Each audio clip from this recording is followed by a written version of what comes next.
Guys आप लोग ये तो जानते हो यलगार सीरीज कितनी ज्यादा खतरनाक है और इस पार्ट में भी बहुत कुछ होने वाला है, तो प्लीज मिस मत करना। एंड 1 मिलियन के बहुत करीब है, तो प्लीज सब्सक्राइब कर लो। एंड 15,000 लाइक का लाइक एम है, तो उसे भी पूरा कर देना। वो है तो बहुत पहुंचा हुआ इंसान। सबसे पहले उसने मेरा एड्रेस पता लगाया, फिर उसने शुभम को किडनैप कर लिया। इससे यही साबित होता है वो कोई छोटा मोटा आदमी तो नहीं है। उसकी पहुंच दूर दूर तक फैली हुई है और वो मुझे इतनी आसानी से छोड़ेगा नहीं। लेकिन अगर इस बार उसका पंगा मुझसे हुआ तो मैं भी पीछे नहीं हटने वाला। मुंह तोड़ जवाब दूंगा उसका। पर क्या तुम अकेले उससे लड़ पाओगे? मुझे उससे अकेले लड़ना नहीं पड़ेगा। पापा याद करिए उस दिन ईशु ने क्या कहा था। उसके पापा भी बहुत बड़े डॉन हैं। मैं ईशु को कॉल करता हूँ और उसके डैड से मदद मांगूंगा। हाँ कौशिक, ईशु को कॉल करो, अब वही कुछ कर सकती है। ईशु मुझे तुमसे मिलना है, बहुत इम्पोर्टेंट है। क्या हम अभी मिल सकते हैं? अभी इस वक्त? हाँ ईशु इस वक्त। तुम मिल तो सकते हो पर मैं अभी घर पर नहीं हूँ। तुम जहाँ भी हो उससे फर्क नहीं पड़ता, बस इतना बताओ तुम अभी कहाँ पे हो? Marble works highway. ओके मैं आ रहा हूँ। बेटा बात हो गई? हाँ पापा हो गई बात। क्या कहा उसने? इस मैटर के बारे में उससे मिलने के बाद ही बात करूँगा। हाँ ये भी सही है। ओके मैं उससे मिल के आता हूँ।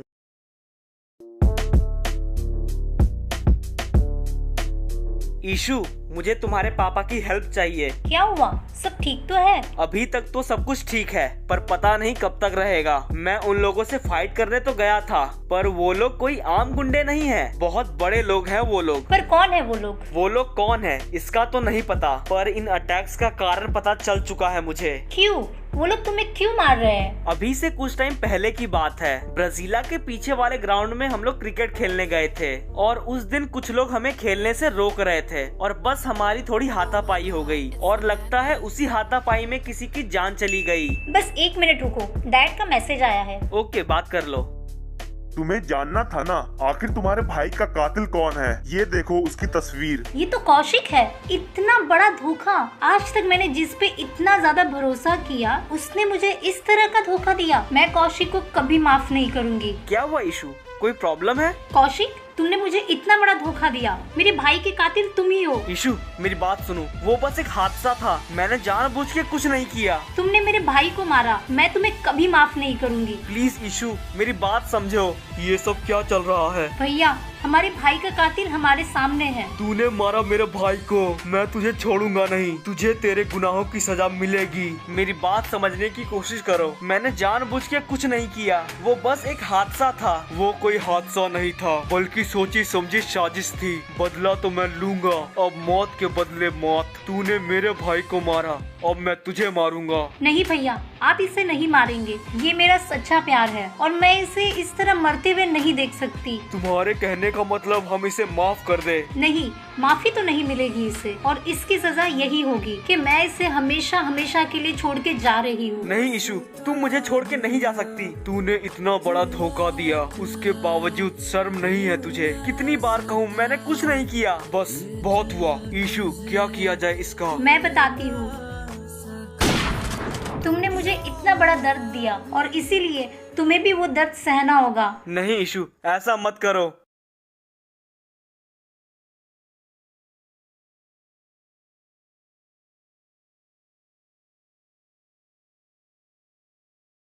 ईशु ईशु कहाँ है पापा? मुझे उससे बात करनी है पापा, वो भी अभी। बेटा आराम से, बेटा आराम से। पापा कुछ भी करके मुझे ईशु से बात करनी है और उसे बताना है वो सब हादसा था। बेटा तुम आराम करो, तुम्हें गोली लगी है। नहीं पापा मैं आराम नहीं कर सकता हूँ। कौशिक ये सब कैसे हुआ? तुम्हें पता है तुम्हें गोली लगी थी। मुझे इससे कोई फर्क नहीं पड़ता, मुझे बस मेरी ईशु चाहिए। कौशिक तुम शांत हो जाओ और बताओ क्या हुआ था। ये गोली तुम्हें कैसे लगी? मैंने आप दोनों से कहा था मैं ईशु को मिलने जा रहा हूँ और मैं ठीक उससे मिलने गया। मैं जैसे ही वहाँ पहुँचा मैंने ईशु को बताया मुझे उसके डैड की मदद चाहिए और हमारी बातें चल ही रही थी कि उसके बीच उसके डैड का मैसेज आया। शुभम याद कर कुछ टाइम पहले हमने कुछ बंदों को मारा था। हाँ मारा था। उनमें से एक ईशु का भाई भी था और पता नहीं उस झगड़े में उसके भाई की मौत हो गई और इसी कारण वो लोग मेरे पीछे पड़े हुए हैं। कौशिक मैं एक बात कहूँ? हाँ बोलो। याद कर उस दिन जब तेरा झगड़ा हुआ था तो मैं भी वहाँ था। ये मैं मानता हूँ तूने उन्हें मारा था, पर इतना भी नहीं कि उसकी मौत हो जाए। अबे हाँ कौशिक, ये तो हमने सोचा ही नहीं। जहाँ तक मुझे याद है तूने 1-2 पंचेस ही मारे थे, एंड 1-2 पंचे से किसी की मौत हो जाए, ये कुछ हजम नहीं हो रहा है। ये बात तो बिल्कुल सही है। हाँ, मैंने उन्हें मारा तो था, लेकिन मेरा मकसद बस डराना था, ना कि जान लेना। सबको मैंने 2-2 पंचेस ही मारे थे, इसमें किसी की जान कैसे जा सकती है? बेटा, मुझे लगता है ये किसी की साजिश है। पापा, फिर तो पता लगाना होगा आखिर कौन है वो जो मुझे फंसाना चाहता है, और उसे ऐसा करके क्या मिलेगा। पर तुम इसका पता कैसे लगाओगे? ईशू ने मुझे बताया था कि उसका भाई किस हॉस्पिटल में एडमिट है, और अब उस हॉस्पिटल का डॉक्टर ही बताएगा आखिर उसे क्या हुआ था। मतलब तुम बरमुडा जाओगे? तुम पागल हो क्या? याद करो, कुछ दिनों पहले ही हमारी फाइट हुई थी वहाँ पे। भेस बदल के तो जा ही सकता हूँ। इसमें बहुत खतरा है, मैं तुम्हें ऐसा करने नहीं दूंगा। मैंने कहा ना, मैं जाऊंगा तो जाऊंगा।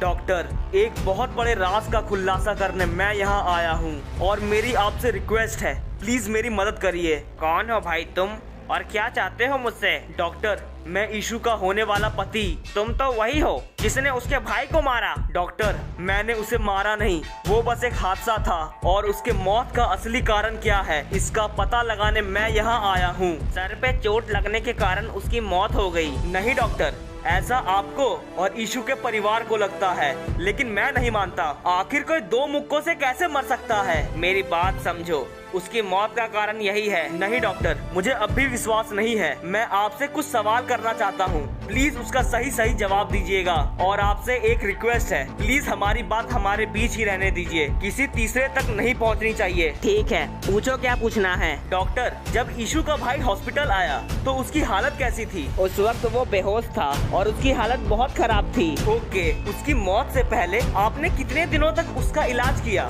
लगभग 4-5 दिन। और इन 4-5 दिनों में उसकी हालत में सुधार आई थी? हाँ, धीरे धीरे वो रिकवर तो कर रहा था, लेकिन अचानक उसकी तबीयत बिगड़ी और उसकी मौत हो गई। डॉक्टर, आपको इसमें कोई गड़बड़ नहीं लगती है? नहीं, हमसे कोई गड़बड़ नहीं हुई है। Okay doctor, thank you so much, और प्लीज ये बात किसी और से मत करिएगा। Okay okay. जिस दिन उसकी मौत हुई उसकी तबीयत एकाएक बिगड़ गई। अगर उसकी तबीयत बिगड़ी होगी तो कोई ना कोई तो उसके साथ होगा। एक बार पूछता हूँ, उस वक्त वहाँ कौन था? डॉक्टर, आपसे एक और सवाल था। हाँ पूछो। जिस वक्त उसकी मौत हुई उस वक्त उसके साथ कौन था? उस वक्त हमारी एक नर्स थी उसके पास। मुझे उस नर्स से अभी मिलना है। अभी तो तुम नहीं मिल सकते हो। पर क्यों? कुछ दिनों से उसका कोई अता पता ही नहीं है, ना उसका कॉल लग रहा है, ना कोई मैसेज मिला हमें। डॉक्टर, क्या मुझे उसका एड्रेस मिल सकता है? नहीं, हम उसका एड्रेस शेयर नहीं कर सकते हैं। डॉक्टर, मेरा मन नहीं मानता उसकी मौत मेरे वजह से हुई है। प्लीज मुझे उस नर्स का एड्रेस दे दीजिए, आपसे रिक्वेस्ट है, प्लीज डॉक्टर दे दीजिए। ठीक है, मैं एड्रेस तो दे दूंगा, पर तुम किसी और को मत देना। Thank you doctor, thank you so much.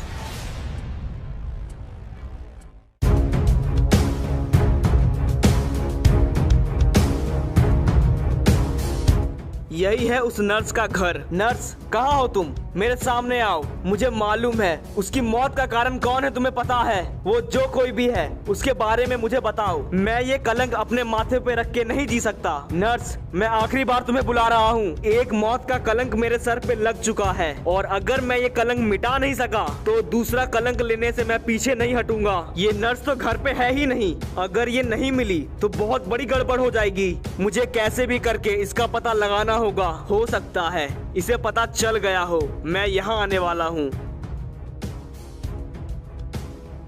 1 minute, इस अलमारी में देखता हूँ, कोई ना कोई सबूत तो मिलेगा। ये कैसा लेटर है? कुछ लोग मेरे पीछे पड़े हुए हैं और उनसे मेरी जान को खतरा है। मुझे नहीं पता इन लोगों के इरादे क्या है, पर मुझे इतना पता है ये लोग मुझे क्लॉक टावर ले जा रहे हैं। चाहे कुछ भी हो जाए, मुझे इस नर्स को बचाना ही होगा। पक्का मेरी बेगुनाही का सबूत इस नर्स के पास है, और अगर मुझे अपने आप को बेगुनाह साबित करना है तो मुझे भी क्लॉक टावर जाना होगा।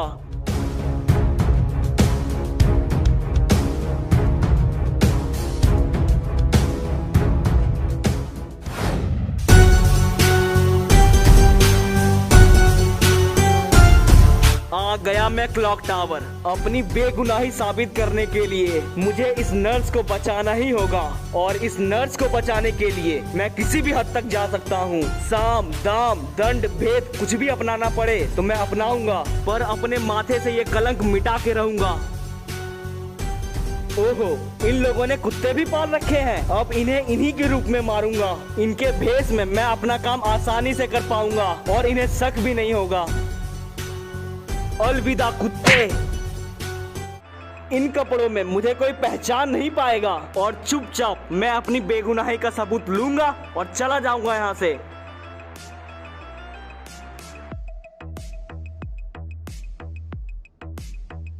तुम रुको, उधर कहाँ जा रहे हो? लगता है ये मुझे ही बुला रहा है। मैं चलो छोड़ो, तुम जाओ। जी शुक्रिया, बच गया।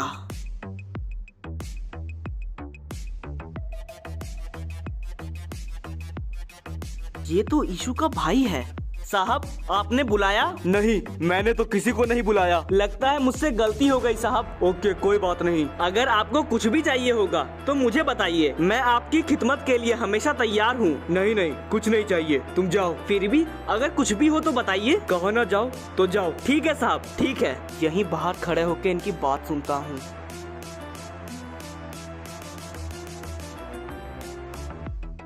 धीरे धीरे हम अपने मकसद में कामयाब हो रहे हैं। सबसे पहले अंकल के बेटे को मार के उनके खानदान के चिराग को मिटाया मैंने। वैसे तुमने भी मेरी कुछ कम मदद नहीं की है। अरे अगर मैं उस नर्स को वक्त पे नहीं पकड़ता तो वो सच उगल देती। इसके लिए तुम्हें और भी पैसे मिलेंगे। अरे थैंक यू सो मच। मतलब ईशू के भाई का कातिल मैं नहीं, ये है। ओए सुनो। हाँ साहब, बोली साहब, यहाँ क्यों खड़े हो? आपने ही कहा था बाहर जाओ, इसलिए मैं यहाँ खड़ा हो गया। ठीक है, तुम अपने जगह पे जाओ। जी साहब।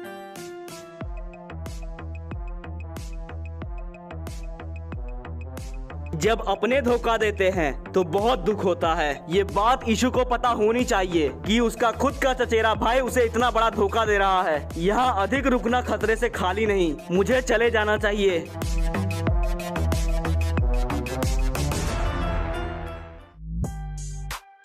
पापा, सच्चाई का पता चल चुका है। ईशू के भाई की मौत तो हुई, पर उसका कारण मैं नहीं। हमें फंसाया जा रहा है पापा। कैसे बेटा, कैसे? ये तो आप जानते हो। भेष बदल के मैं बरमुडा गया था। वहाँ जाके सबसे पहले मैं उस डॉक्टर से मिला, फिर उसके बाद एक नर्स के घर पे गया और उस नर्स के घर पे मुझे एक चिट्ठी मिली जिसमें लिखा था क्लॉक टावर पे आ जाओ, वहीं पे वो बंदी बनी हुई है। और ठीक वैसे ही मैं क्लॉक टावर पहुंचा। वैसे वहाँ पे काफी पहरा था, लेकिन बचते बचाते मैं वहाँ तक पहुंच ही गया। फिर मैं अंदर पहुंचा और छुप छुप के उनकी बातें सुनी और उनकी बातें सुन के मुझे इतना तो पता चल गया, ईशू की भाई के मौत का कारण मैं नहीं, खुद उसका चचेरा भाई है। हाँ पापा, अभिनव, उसका चचेरा भाई। पर बेटा वो ऐसा क्यों करेगा? कोई अपने भाई को कैसे मार सकता है? पैसों के लिए लोग किसी भी हद तक जा सकते हैं और उसे भी पैसे चाहिए। तो ये बात तो ईशू को पता होनी चाहिए। यही बताने में ईशू के पास जा रहा हूँ। बेटा ध्यान से जाना। मेरी चिंता मत करिए, मुझे परगेटरी में तो कोई नहीं मार सकता है।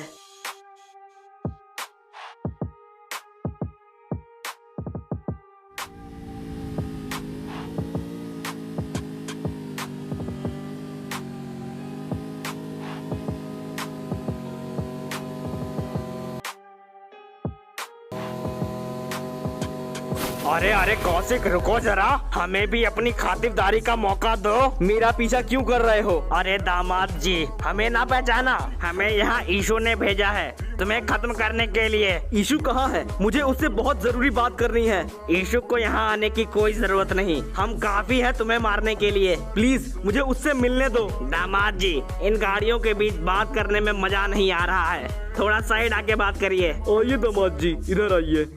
हाँ दामाद जी, आप बोलिए, कैसे मरना पसंद करेंगे? मुझे ईशू से मिलवा दो, एक बार मेरी बात मान लो। अरे शादी तक तो इंतजार करिए। मजाक मत करो। तो फिर ठीक है, मारो इसे।